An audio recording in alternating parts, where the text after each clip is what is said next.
Hi friends, మనం చూస్తున్న ఈ బావి హోలగుండ మండలం కర్నూలు జిల్లాలో ఉంటుంది.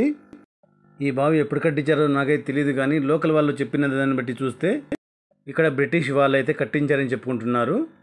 కానీ నాకు తెలిసి అంతకుముందే రాజులు అయితే కట్టించి ఉంటారు. కానీ బ్రిటిష్ వాళ్ళు దీన్ని ఎలా ఉపయోగించుకుంటున్నారంటే, కర్ణాటకలో దగ్గరలో అయితే ఉంటుంది బళ్ళారికి.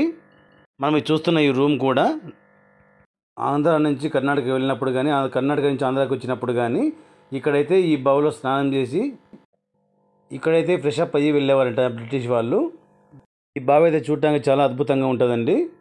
ఇక్కడే వాళ్ళు ఫ్రెష్ అప్ అయ్యి ఇక్కడే రెడీ అయ్యి కాస్తసేపు రెస్ట్ తీసుకుని వెళ్ళేవారంట అప్పట్లోన. బ్రిటిష్ వాళ్ళని లోకల్ వాళ్ళు చెప్తున్న విషయం అండి ఇది. నేనైతే అనుకోకుండా అక్కడికి వెళ్ళాను, ఆ బావి కనపడింది. నేనైతే ఈ బావి ఉందని నాకు తెలియదు.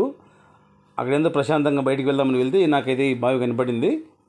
బయటకు వచ్చిన తర్వాత అడిగితే ఇంగ్లీష్ వాళ్ళు ఇక్కడైతే రెస్ట్ తీసుకొని స్నానం చేసి వెళ్ళేవారని వాళ్ళు చెప్తున్నారు. అంతకు మించి అయితే నాకు లోకల్ వాళ్ళు చెప్పినదే నేనైతే మీకు చెప్తున్నానండి. చూడండి, ఇప్పటికైతే ఇది బావి పరిస్థితి. ఈ బావిలోకి అయితే ఇప్పుడు చాలామంది వీళ్ళు రావడానికి భయపడతారంట. ఎందుకంటే పూర్వము ఎప్పుడో ఇక్కడ భార్యాభర్తలకు గొడవ పడి ఇక్కడైతే భార్య అయితే ఇందులో పడి చనిపోయిందంట. అప్పటి నుంచి బావిలోకి లోపల రావడానికి అయితే చాలామంది భయపడతారు. రాత్రి అక్కడే ఉంటే గజ్జల సౌండ్ కూడా వినపడుతుందని అక్కడ చెప్తున్నారు లోకల్ వాళ్ళు. బావి అయితే చూడటానికి అయితే చాలా అందంగా ఉందండి, చాలా సూపర్గా అయితే ఉందని చెప్పుకోవచ్చు.